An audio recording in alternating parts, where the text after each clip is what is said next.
Guys, I have found a crazy new way to harness the power of Xata's Whisper in a way which is not yet known by anyone. With this brand new interaction that no one has covered so far, I was able to one-shot enemies without priming all the way up to level cap.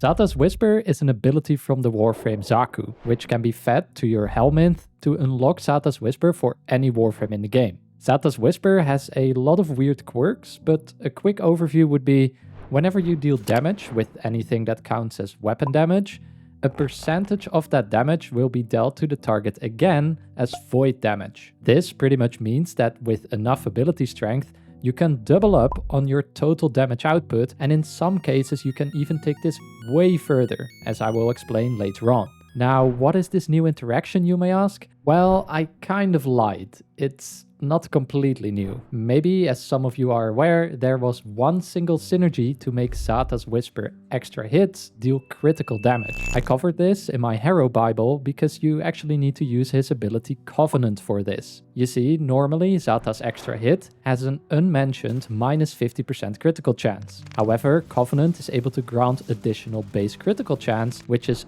50% on body shots and up to 200% for headshots. And for some odd reason, it will increase the crit chance on Xata's extra hits to be 150% if you deal headshot damage. There was also a brief period where the AX52 unique effect was using the same code as Covenant, but with a 300% base crit chance, resulting in crazy Xata's hits. This later got changed to become additive to critical chance mods with 400% crit chance instead, which is still powerful but not nearly as crazy as it was. Covenant, however, remained the only synergy in the game with the Xata's crit interaction. But this changed not too long ago when DE reworked Ivara's concentrated arrow augment, because this new version of the augment is also able to make Xata's Whisper crit, just like Covenant, albeit with a much lower critical chance of only 25%, since we are adding 75% on headshots. However, this specific interaction is not explained in full detail anywhere, not even the Warframe wiki. So I wanted to delve further into this to see if I can reverse engineer how I think it exactly works. This meant doing a bunch of testing with all of the extra hit abilities and how they interact with critical chance, and how these extra hit abilities might differ from each other in how they are actually calculated at the code level in the game.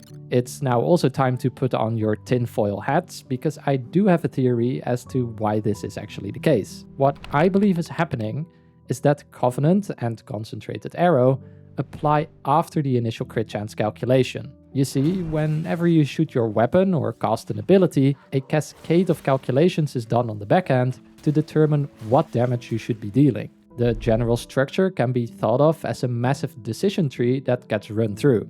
This is only a crude overview, but let me try to guide you through it. When I shoot or cast an ability that deals damage to an enemy, before the damage actually shows up in game, the damage will check what type of damage it actually should be. Is it ability damage? Is it weapon damage? Or is it even something that cannot be attributed at all? If it turns out that the damage should be counted as ability damage, it will perform more checks, like were there any ability damage Archon shards equipped, or was the player buffed by Roar, and what was the active ability strength. All of these parameters are called and used to calculate what the resulting damage should be. If we, however, look at weapon damage, you can think of other parameters being called, like what kind of status chance mods were equipped, or what base damage mods were equipped, and even what crit chance mods were equipped. And here's where it actually gets interesting, and where I should now go towards Xata's Whisper and the extra hit that it applies to the enemy. Because whenever you deal damage to an enemy, the Xata's Whisper hit will do a full rerun of the decision tree I mentioned. This is mainly because it needs to figure out whether it should apply the void damage status effect, which is where you have a bubble that spawns around the enemy. This is directly affected by the status chance on your weapon. And because of this full rerun, this is also the reason why the headshot multiplier and faction damage will apply twice for Xata's Whisper, and how practically all mods, be it critical mods, elemental mods, or base damage mods, will increase Xata's final damage either directly or indirectly through the initial damage hit. Now, if Xata apparently inherits all of these mods, then why do I never see it crit, you may ask? And this is an excellent question. But remember when I briefly mentioned that Xata has a minus 50% base critical chance? Well, this is exactly why you usually never see Xata's crit. Now, as for the wildest part of my theory, you may know that Warframe is coded using Lua. And in Lua, there's a nice function that you can call, which is called moth.min. You can use this function to make sure that you always end up with a specific minimum value that you desire. For instance, you could first define the base critical chance of Xata, where you have your crit base, which is minus 0.5 or minus 50%. Then we use the moth.min function and link it to the final crit chance. A probably very simplified way of thinking about this in one line of code would be something like final crit chance equals moth.min with the crit base of Xata, and we include the modded crit chance formula as a variable in this function as well. What this will do is that it will separate the modded crit chance calculation from the base crit chance that we actually want to see. This practically eliminates the entire modded crit check and makes sure that you always end up with your minus 50% crit chance or lower.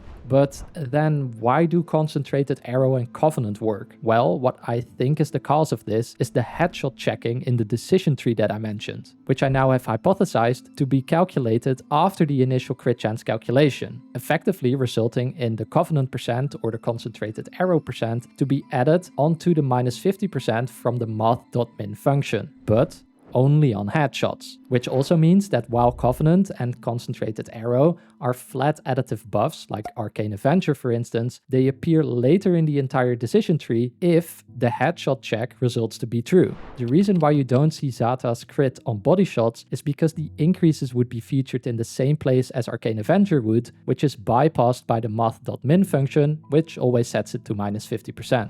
I can also say with reasonable confidence that Arcane Avenger works in a different way from Covenant and the Concentrated Arrow, as testing revealed that Covenant and Avenger will not stack to increase Xata's critical chance. What this also means is that according to my theory, where Concentrated Arrow and Covenant are applied all the way at the end of the formula, that Harrow's and Ivara's buff should stack together, but only on headshots. Luckily, I managed to get my buddy Wellplayed Ninjas along for some testing, and I was able to confirm that body shots did not result in any Xata crits, whereas headshots did, and they even delivered the Xata's red crit that I was expecting, from having a total 225% crit chance on Xata due to the 75% and 200% from Covenant and Concentrated Arrow adding together, which results in the 225% crit chance due to Xata's being a minus 50% crit chance at base. You can take a look at this example right here, where the initial hit is 83,000 and the Xata proc is a red crit that deals 7.2 million damage,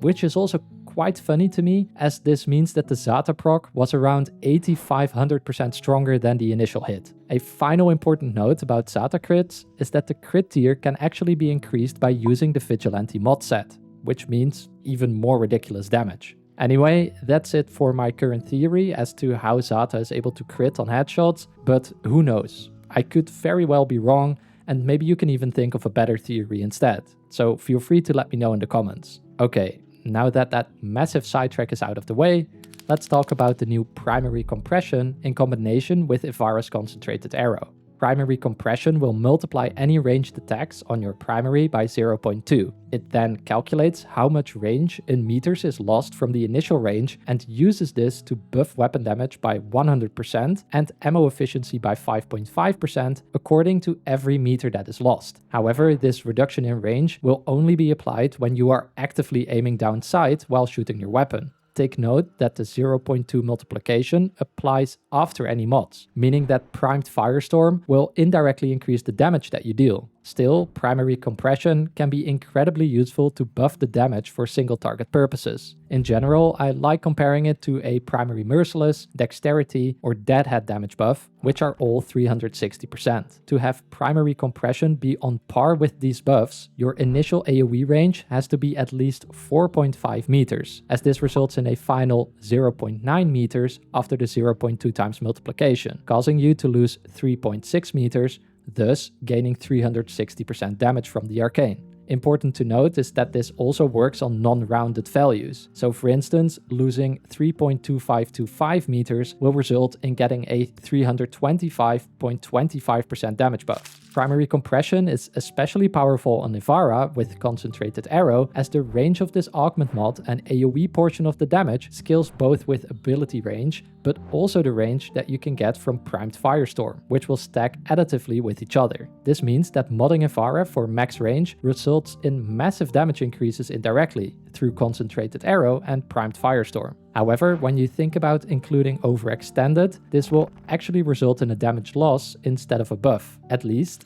if you're going for the Xata's Whisper synergy. This is because you will also lose 60% ability strength, which will set you back in damage for Xata's Whisper, the headshot multiplier from Prowl, and the damage from Artemis bow. As such, we need to find a build that optimizes for range and ability strength while keeping the duration and efficiency of Ivara in check for the use of Artemis bow. Especially efficiency is important here, as every shot fired with the Artemis bow will drain a little bit of your energy. Testing the concentrated arrow and primary compression interaction together with Xata's was quite tough when using fully modded builds, as the initial damage that I was dealing was already so high it was just one-shotting maximum level enemies that I could spawn in the simulacrum. This meant that the Xata's extra hit would not even show up, so I couldn't really tell how much damage it would actually be doing. This meant that for testing, in the end I actually had to apply an Extinguished Dragon key, which basically cuts my damage down to roughly 25% of what it should be.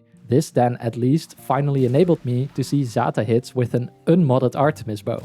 However, I could still not use the full builds that I wanted to test. So instead, I went on stream with the aim to go to Levelcap in Disruption to see if I could finally see some crazy Xata crits. And boy oh boy, I sure did. Here is one that went negative, and here's also a handful of examples where the Xata extra hit would crit and deal the game's maximum 2.1 billion damage. At Levelcap and with priming of enemies, I was still actually not able to see Xata's damage, as the upfront damage again was still way too high, one-shotting every enemy that was unlucky enough to receive an arrow to the face. As such, you will probably be able to tune down the ability strength on the build that I will show you, which means more mod space or flexibility in choosing your focus school, since the sling strength passive from Madurai may not be required. Also, Acolytes were very easily dealt with, as a single headshot would immediately send them to the Shadow Realm. Another thing that I stumbled across during the Levelcap run